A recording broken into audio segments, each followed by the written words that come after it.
Welcome to the low time frame liquidity and accumulation trade setups. So the strategy is best done between the 1 and the 5 minute time frame, and all it is you need to find an area of accumulation like this, where you have liquidity to the upside and to the downside at the same time. Once you have identified both of these areas as of such, you need to go and mark off the most recent area of demand. As you can see, the market made a change of character and a break of structure, so it would be a best bet to come down into this area here, and then we can get a long to the upside.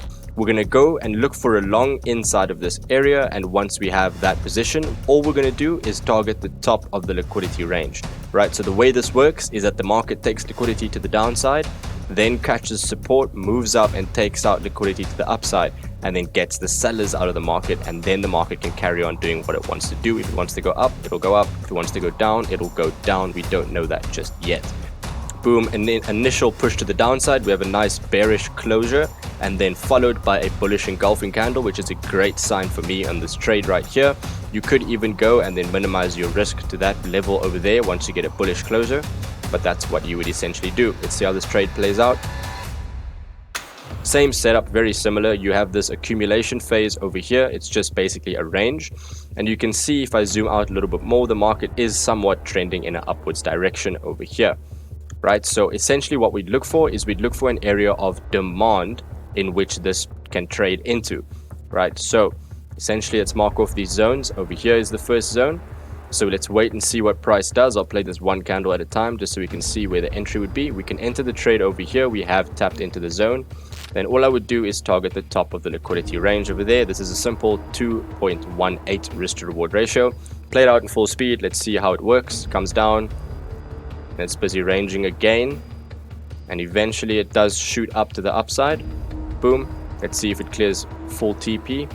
Stop loss to break even over here because we have made a higher high. You can see here, this is where we've made a higher high, so stop loss goes to break even straight away. And let's check it out. Boom. It almost hits TP. Let's see if we can get this to play out in full and actually tap the TP level. Right, at this point in time, this is a great example of how I would get out of a trade. At this point in time, there's no momentum in the market. Right, you can see that we're building up some more liquidity over here with the range high over there. Right, so this is a point where I would get out of this trade. This would probably be a 1-to-1 position right here, but it is still a win in my books. Let's take a look at what we can do with crypto. Right, so in this example over here, you can see Bitcoin is ranging, range high, range low. We know that liquidity either needs to get cleared to the upside or to the downside. If we clear to the downside first, we'll go up. If we clear to the upside first, we'll come down, right? Essentially, the market needs to clear both sides of the liquidity, and that's what we have. So we've identified our range, and essentially this area over here, I've marked off as a 15-minute area of demand right there. Right, so you can see we bounced off of that 15-minute area of demand once, but essentially we've created a range low. So we've got a ton of liquidity sitting at this level, so I'd want Bitcoin to come down, tag the liquidity, and then push to the upside. Right, where can we ride this trade to? So if we get a trade somewhere deeper into this level, all I would do is ride the trade up to the top of the liquidity range for one, or you could do the next supply zone. So the next supply zone would be somewhere around this area, because that's where we had the last kind of buying pressure on this 3-minute time frame.